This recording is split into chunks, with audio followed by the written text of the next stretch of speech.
வணக்கம். இன்னைக்கு ராகி வடை எப்படி செய்யறதுன்னு பார்க்கலாம். அதுக்கு 200 கிராம் ராகியை சாயந்தரம் செய்யறதா இருந்தா நீங்க காலையிலே ஊற வச்சுக்கோங்க.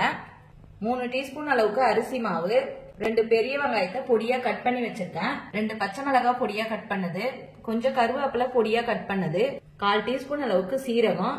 இப்ப இந்த ராகில இருக்க தண்ணியெல்லாம் வடிச்சு எடுத்துட்டு அரைச்சு எடுத்துக்கலாம். இந்த அளவுக்கு நைஸா அரைச்சு எடுத்ததை ஒரு பாத்திரத்துக்கு மாத்திக்கிறேன். தேவையான அளவுக்கு சால்ட் சேர்த்துக்கிறேன்.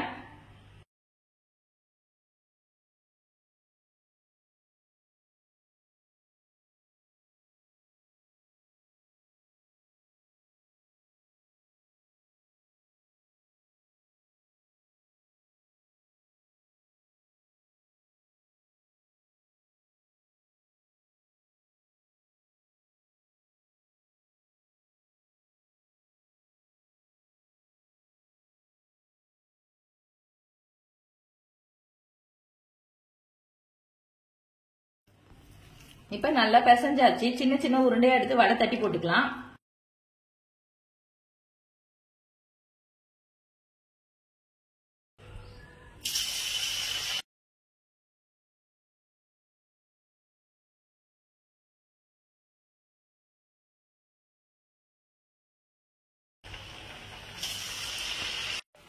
சிம்லயே இந்த அளவுக்கு கிறிஸ்பியா வேக வச்சுக்கோங்க. இப்ப எடுத்துடலாம்.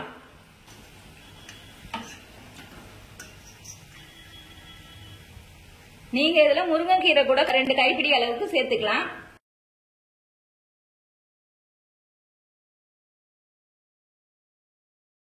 ஹெல்தியான இந்த ராகி வடையை நீங்களும் செஞ்சு பாருங்க. செஞ்சு பார்த்துட்டு எப்படி இருந்துச்சுன்னு சொல்லுங்க. லைக் பண்ணுங்க, ஷேர் பண்ணுங்க, கமெண்ட் பண்ணுங்க, சப்ஸ்கிரைப் பண்ணுங்க.